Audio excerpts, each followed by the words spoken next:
তো বৃষ্টি ভেজা দিনে আমি আর আমার ছোট্ট পাখিটা কি করতেছিলাম তো সেটা আপনাদের সঙ্গে শেয়ার করছি। হ্যালো এভরিওয়ান, আসসালামু আলাইকুম। লাইফস্টাইল বেস ওয়ানে ইউটিউব চ্যানেলে আপনাদের সকলকে জানাই স্বাগতম।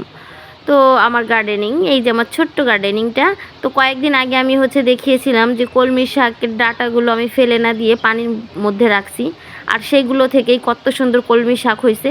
সেটা মেনলি দেখানোর জন্যই আমি এখানে ভিডিওটা নিতেছিলাম। তো আমার তুলসী গাছটা মাশাআল্লাহ মাশাআল্লাহ বলতে ভুলবেন না, কারণ আমার তুলসী গাছ খুবই একটা উপকারী গাছ, আমার ঔষধি গাছ। কারণ আমার বেশিরভাগ সময় খুশখুশি কাশ হয় মাঝে মাঝে, তো আর আমি তুলসীর পাতা মধু দিয়ে খেয়ে নিই, আল্লাহর রহমতে আমার সেটা ভালো হয়ে যায়। আর দেখুন আমার কত কলমি শাক হয়েছে, আলহামদুলিল্লাহ। তো কলমি শাকের ডাঁটা এখন থেকে ফেলে দিবেন না, ফেলে না দিয়ে আপনারা এরকম গাছ লাগিয়ে নিতে পারবেন। এতে কি ছোট্ট বেবি যদি ঘরে থাকে, তো একদম অর্গানিক শাকটা আপনি তাকে তুলে একটু ভাজি করে দিতে পারবেন। মানে আরও বেশি, আমি তো অল্প করে লাগিয়েছি, চাইলে 5 লিটারের বোতলে করে আরও লাগিয়ে নিতে পারেন। তো আজকে সকালটা ভালো ছিল, ওয়েদারটা খুবই ভালো ছিল, মানে বৃষ্টি হালকা ছিল কিন্তু রোদ দূরও হয়ে গেছিল।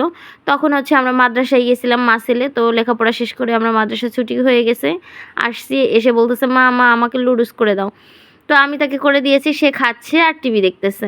তো টিভিতে আবার সে কার্টুন একটাই দেখে, তো ওই যে কনস্ট্রাকশন বিকেলস টয়েস এই টাইপের ভিডিওগুলো। তো এখন কী যেন একটা দেখতেছিল। তো আর এই যে খাচ্ছে ফেলাচ্ছে, তো আমি এই জন্য আবার তাকে বলতেছিলাম যে তুমি এইভাবে নিচে বসে খাও। তো নিচে বসে আবার খাবে না, টেবিলেও খাবে না, তো এখানে বসে খাবে আর দেখবে। যাই হোক, বাচ্চা চুপচাপ থাকলেই হইলো। বৃষ্টির দিন ঘরের বাইরে বেরোনো যায় না, আর আমি চারিদিকে একটু ঘুরে ঘুরে ভিডিও করতেছিলাম। তো তারপর আমার এই গাছটা শায়ান সবগুলো পাতা ছিঁড়ে ফেলছিল। তো ওই যে সবগুলো চিড়ে ফেলার কারণে আমি উপর দিয়ে যতদূর কাটা যায়, তো আমি কেটে কেটে ওগুলো ফেলে দিছি। আর মাঝখানে একটা পাতা নতুন গজিয়েছে, তো সেটা দেখালাম। আর এই গাছটাই আসলে আলহামদুলিল্লাহ আমার ভালো গ্রোথ হয়েছে। মানে প্রথমে আমি একটা গাছ আনছিলাম ছোট্ট 2টা পাতার, সেইটার পাশ দিয়ে আলহামদুলিল্লাহ অনেকগুলো গাছ হয়ে গেছে মাশাআল্লাহ। তো এই যে আমার দেখুন এই টবের মানে গাছগুলো আমার সবথেকে পছন্দের, তো খুবই ভালো লাগছে। আর টবটাও পুরো ভরে গেছে দেখুন। তো মাশাআল্লাহ বলতে ভুলবেন না, সবাই মাশাআল্লাহ বলবেন। তো আর এই গাছের নাম কি, মানে এই গাছের নাম কি আপনারা যারা জানেন কমেন্টে অবশ্যই জানিয়ে দিবেন। তো এই গাছের নামটা অবশ্যই আমি কমেন্টে, মানে যদি কেউ না জেনে থাকেন তাহলে কমেন্ট করবেন, আমি জানিয়ে দিব। তো আর এই যে আমার টি টেবিলের উপর এই গাছ দুটো আমার সবথেকে প্রাণবন্ত গাছ। তো এখন কি করব, আমি একটু জামা কাপড় ভাঁজ করব। তো সেই জামা কাপড় ভাঁজ করাটাও একটু শেয়ার করতেছি। তো সেটা কি আমি আবার এই ভাঁজগুলো জানতাম না, আমি নিজেও খালি খালি গল্প দিয়ে কোনো লাভ নেই।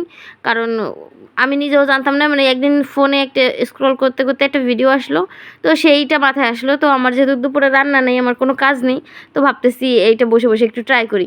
তো সেই ট্রাইটাই আপনাদের সঙ্গে একটু শেয়ার করতেছিলাম। তো প্রথমে প্যান্টটা ভাঁজ করা, তো আমি একবার দেখছিলাম, তো কালকে রাতের বেলা দেখছি ভিডিওটা। তো সেটা মনে করে ভাবতেছি আমি নিজে একটু ট্রাই করি, তো দেখি পারি কি না। তো প্রথমে প্যান্টটাকে এভাবে করে ভাঁজ দিয়ে একটু যে হিপটা একটু ভিতরের দিকে ঢুকায়ে, তারপর কোমরের এই দিকে একটা ভাঁজ দিব, তারপর এভাবে দেখতেই পাচ্ছেন। মানে দেখলে এটা দেখে বোঝার কাজ, বলে বোঝানো যাবে না।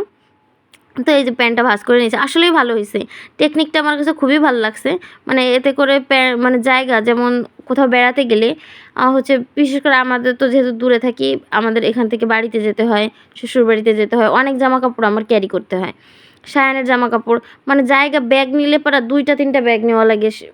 ওর সায়ানের আর আমার একটা মিলে, ওর আব্বুর আবার আলাদা একটা নিতে হয়। তো এই জন্য ঝামেলা হয়। তো এমনি মানে সামনের পাশ যে কাপড় চোপড় পাইছি ওইটা দিয়ে ভাঁজ করে ট্রাই করতেছিলাম। তো এই যে আসলে ভাবলাম যে দেখি পারি কি না। তবে সত্যি গেঞ্জির ভাঁজটা আমার কাছে সবথেকে ভালো লাগছে। মানে খুবই সুন্দর রোল করা, মানে আর গেঞ্জির কাপড় তো নরম থাকে, তো রোলের মতোই সুন্দর করা যাচ্ছিল। তো করে দেখুন এই যে গেঞ্জির ভাঁজটা আসলেই সব সুন্দর হয়েছে। আর জায়গাও কম লাগে। যাদের এরকম বুদ্ধি, যে আপুটার ভিডিওটা আমি দেখছিলাম, আমার নামটা মনে নাই, তো সত্যি আসলে তার অনেক বুদ্ধি, অনেক টেকনিক। তো আমিও তার কাছ থেকে আসলে কি, ইউটিউব ফেসবুক সবসময় যে খারাপ তা না, এর থেকে অনেক কিছু শেখারও আছে। আমি যেটা জানি আমি সেটা দেখাচ্ছি, আপনারাও সেটা জানেন না হয়তো, বা আবার আপনারা যেটা জানেন আমি সেটা জানি না। তো আসলে এইভাবেই করে দেখে অনেক কিছু শেখা যায়। তো গেঞ্জির ভাঁজটাও ভালো লাগছে। এবার আমি ভাবলাম যে আমার তো 3 পিস নিতে গেলে তো যেই ঝামেলায় পড়ি আমি, কোথাও গেলে আমি পুরো মন বুলো টাইপের, মানে জামা নিলে দেখা যাচ্ছে জামা পায়জামা নিছি, ওইটার ওড়না নিইনি। আবার ও জামা পায়জামার ওড়না নিয়ে গেছি, জামা নিইনি বা ওড়না ফেলে গেছি, এমন আমার হয়। তো এই ভাঁজটা জানার পরে, শেখার পরে আমার কাছে খুবই ভালো লাগছে যে এই টেকনিক অবলম্বন করে আমি নিজেও এইভাবে জামা কাপড় নিতে পারবো, তাহলে আর আমার এই সমস্যাটা হবে না। একবার তো একটা বিয়ের প্রোগ্রামে গেছি, সেখানে শাড়ি নিয়ে গেছি, ব্লাউজ নিয়ে পেটিকোট নিয়ে গেছি, ব্লাউজ নিইনি। এখন শাড়ি পরবো কীভাবে? তারপর শাড়ি পরা হয়নি, তাও আবার পার্লারে গেছি, এখন সেখান থেকে ফিরেও আসার কোনো ওয়ে নেই। তো তারপরে কি করব, দুঃখের বিষয় আমি শাড়ি আর না পরে ওইভাবেই চলে আসছি। এরকম আমি আসলে হয় আমার মতো, এরকম আমি শুধু হয় না, আমার মতো অনেকে আছে বেখেয়ালি, অনেক সময় খেয়াল থাকে না বা এক জায়গায় রাখে। ব্যাগের ভিতরে দেখবেন কোথাও ঘুরতে গেলে বা কোনো ট্যুরে গেলে জামা কাপড় 3 পিস নিবেন, আপনি এরকম সেটের পর সেট যদি ভাঁজ করে নেন, তাহলে আপনার আর ওই জামা কাপড় খুঁজতে হবে না।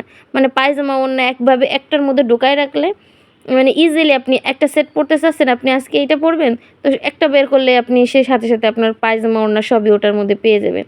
তো এই যে আমি কিভাবে ভাঁজটা করলাম দেখুন, খুবই সোজা, একটু খেয়াল করে দেখলে আপনারা পারবেন। তো আমি এইটা করতেছিলাম, তো এটা করে ঘরটা পরিষ্কার করা হয়ে গেছে, সব কাজ শেষ। এখন আমি শাওয়ারে যাব, তো ভাবতেছিলাম যে এটা একটু ট্রাই করি। তো এই দেখুন কত সুন্দর হয়ে গেছে, পকেটের মতো হয়ে গেছে, একদম পকেটের মতো ঢুকাই দিছি, একদম একটা বালিশের মতো ছোট্ট হয়ে গেছে। এই যে, তো খুবই ভালো হয়েছে, জামা ওড়না একদম সব কিছু এটার ভিতরেই আছে প্যাক করা। তো খুবই সহজ, পুরো একটা প্যাকেট সিস্টেম হয়ে গেছে। ভালোই লাগলো সিস্টেমটা। তো যারা পারেন না তো তারা দেখে শিখে নেন, আর যারা জানেন তো তারা তো জানেনই, আমার থেকেও অনেক বেটার জানেন। যারা বেটার জানেন যে আপুরা আরও সুন্দর আমাকে টিপস দিতে পারেন, আমিও আপনাদের থেকে শিখে নিতে পারি, কারণ শেখার কোনো শেষ নেই, আর মায়ের খাওয়ার কোনো বয়স নেই, এটা হলো সত্যি কথা। তো যাই হোক, শাড়ি এই যে এইবার যে বিশ্ববিখ্যাত যে জিনিসটা আমি ভুল করি, শাড়ি নিলে ব্লাউজ নেই না, ব্লাউজের কথাটা আমি সবচেয়ে বেশিরভাগ ভুলে যাই। এখন আমি সবসময় কি আলমারিতে হ্যাঙ্গারে শাড়ি যেখানে রাখি, ব্লাউজ ওইখানে রাখি। তো হ্যাঙ্গারে যেহেতু আমি অনেকগুলো শাড়ি রেখেছি, ওখানে আর আমার কোনো জায়গা নেই, তো আমি কিছু শাড়ি আবার ভাঁজ করে রেখেছি। তো পরে ভাবলাম যে এটা দেখে একটু ট্রাই করি, তো যদি এরকম হয় তো শাড়ি আর ব্লাউজ একসঙ্গে আমি এভাবে করে পেটিকোট সব কিছু ঢুকায়ে রাখবো একটার মধ্যে। তো যখন কোথাও যাব তখন আমি আবার নিয়ে যাব।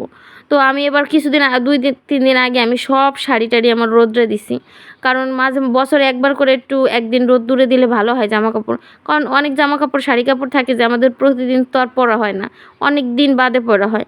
তো সেগুলো যদি ঘরের মধ্যে শুধু আলমারিতে রেখে দেওয়া হয়, তাহলে কিন্তু কেমন যেন হয়ে যায়, ওই কাপড়ের ভাঁজে ভাঁজে কিন্তু নষ্ট হয়ে যায়। তো এই জন্য মাঝে মাঝে একটু রোদ্দুর দিয়ে আবার ভাঁজ করে রাখলে তাহলে কাপড়টা ভালো থাকে। তো আমি এজন্য দিছি। নিচে দেখি নিচতলার একটা ভাবি ওরকম দিছে, তো ওইটা দেখে আমি পরে বললাম যে আমারও আসলে দেওয়া দরকার।